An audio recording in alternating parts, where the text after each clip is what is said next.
Qui est mon prochain? Dans l'Évangile selon Luc, au chapitre 10, Jésus nous raconte une parabole qui traverse les âges et résonne encore aujourd'hui. Un homme descendait de Jérusalem à Jéricho.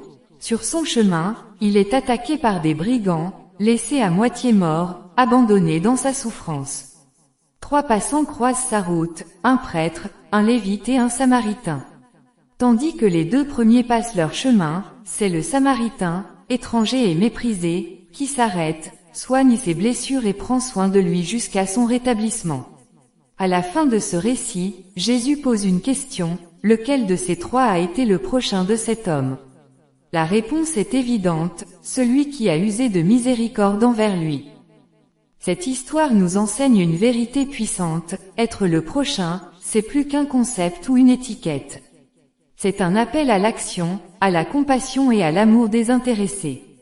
Jésus, par cette parabole, nous montre que notre prochain n'est pas défini par la proximité géographique, culturelle ou religieuse, mais par notre capacité à répondre aux besoins de ceux qui souffrent autour de nous. Un appel à l'amour universel.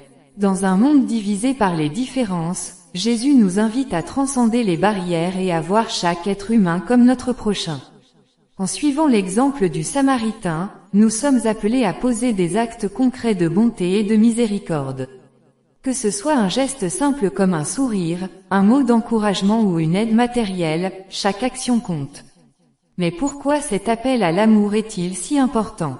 Parce que nous avons nous-mêmes expérimenté l'amour parfait de Dieu. Tout comme cet homme blessé, nous étions spirituellement perdus, sans espoir.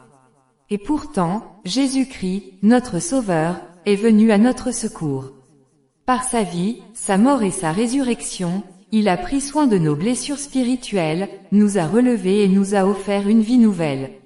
Jésus, notre vrai prochain. Jésus ne s'arrête pas à nous enseigner comment aimer les autres. Il est lui-même notre prochain.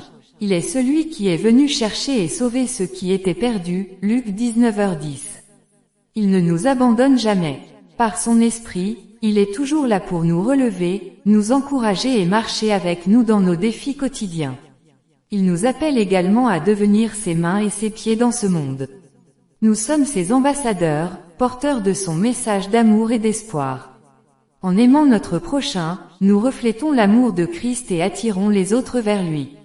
Un message pour toi aujourd'hui. Aujourd'hui, Jésus frappe à la porte de ton cœur. Il veut te montrer qu'il est proche de toi, qu'il est ton prochain dans tous les sens du terme.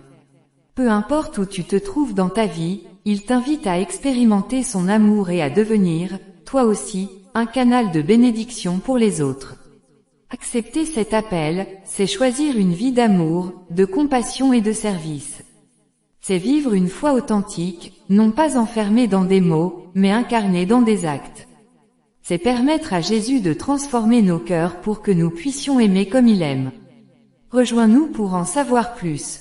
Si ce message a touché ton cœur et que tu veux en apprendre davantage sur l'Évangile et les enseignements de Jésus, nous t'invitons à nous suivre.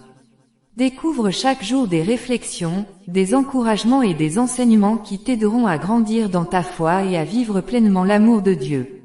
Abonne-toi et partage cette vidéo pour répandre ce message d'espérance. Ensemble, soyons des témoins de la miséricorde et de l'amour de Christ dans ce monde. Amen.